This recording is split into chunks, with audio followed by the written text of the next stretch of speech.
John Aravosis, bonjour. Bonjour.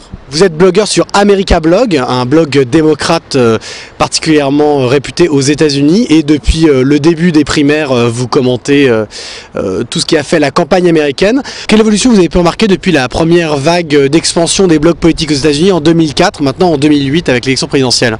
Oui, je crois que ce que s'est changé le plus, c'est qu'on n'est plus lié avec les partis politiques maintenant. Ça ne veut pas dire que les partis nous contrôlent, c'est pas ça. Mais je veux dire qu'on parle beaucoup plus avec les partis. On parle 10 personnes dans un coup de téléphone avec le leader du Sénat, avec le leader de House of Representatives qui sont démocrates maintenant.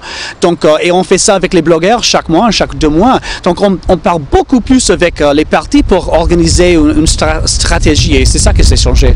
C'est pas du tout une question que vous êtes démocrate, donc peut-être les démocrates vont contrôler votre blog. Je crois que les démocrates voudraient bien contrôler les blogs et ils se fâchent beaucoup avec nous parce qu'ils ne nous contrôlent pas. Mais naturellement, enfin, on est démocrate et on va aider le candidat. Il y a 2 ans, il y a 3 ans, presque tous les politiciens américains avaient peur des blogueurs. Ils croyaient, ils sont des gens fous, ils sont des gens un peu antipathiques, ils sont des gens qui vont m'attaquer, ils sont des gens qu'on ne peut pas contrôler. Donc, ils ne voulaient pas vraiment parler avec les blogueurs parce qu'ils parlaient, si je parle avec un blogueur, qui sait ce qu'ils vont écrire sur le blog. Maintenant, après qu'on avait c'est-à-dire qu'on avait des scandales et les trucs comme ça contre les républicains, qui les blogueurs ont aidé beaucoup avec ces scandales, de publier les scandales. Les démocrates ont appris, tu sais, je crois que ces blogueurs peuvent m'aider aussi. Dans les élections de 2006, les élections de Congrès, on a... j'ai oublié le mot encore, récolté beaucoup d'argent pour le parti. C'est-à-dire, même dans mon blog, dans 2 semaines, on a trouvé pour le parti, c'est-à-dire de l'argent de mes lecteurs. Pour le parti, c'était $100 000. Pour le plus grand blog américain politique, Daily Kos, qui est un blog de gauche, heureusement, il a gagné pour le parti, c'est-à-dire $1,5 million pour le parti pendant un mois, quelques mois. Donc ça, c'est vraiment de vrai argent. Et quand tu parles comme une contribution comme ça à la partie, le parti écoute.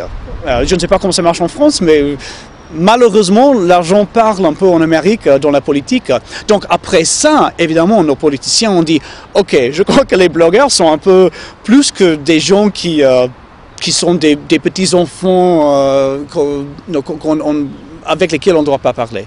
Est-ce que vous trouvez que les blogs politiques mettent sur la table des sujets qui sinon ne seraient pas discutés dans les partis et qu'ils peut-être relancent l'idée de tendance au sein de partis qui sont finalement assez monolithiques? Ouais. Absolument. Chez nous, on avait le problème toujours, surtout dans les dernières 8 années, avec George Bush, que les démocrates, ils n'avaient pas assez de pouvoir. C'est-à-dire qu'ils avaient pouvoir, mais ils ne voulaient pas utiliser le pouvoir. Ils ne voulaient pas dire les choses contre Bush, contre les républicains, parce que je ne sais pas, peut-être ils avaient peur qu'ils paraissaient anti-patriotiques s'ils ne sont pas d'accord avec le président pendant une guerre, je ne sais pas. Donc c'était les blogs, et c'est les blogs maintenant, qui toujours forcent le parti d'être un peu plus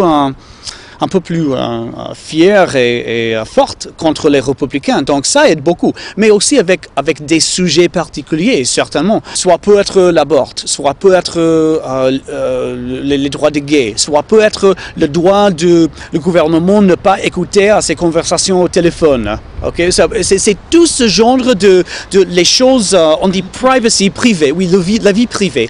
Et encore, je ne sais pas pourquoi, mais les démocrates ne parlent pas beaucoup de ça. Dans les années passées, ils parlaient beaucoup. C'était un thème très démocrate, mais maintenant, ils ne parlent pas beaucoup de ça. Et dans notre blog, mais beaucoup d'autres blogs, on a parlé beaucoup de ça. Merci beaucoup, John Aravosis, donc de americablog.com, qu'on peut retrouver sur la toile. Merci beaucoup d'avoir répondu à vos questions. Merci bien.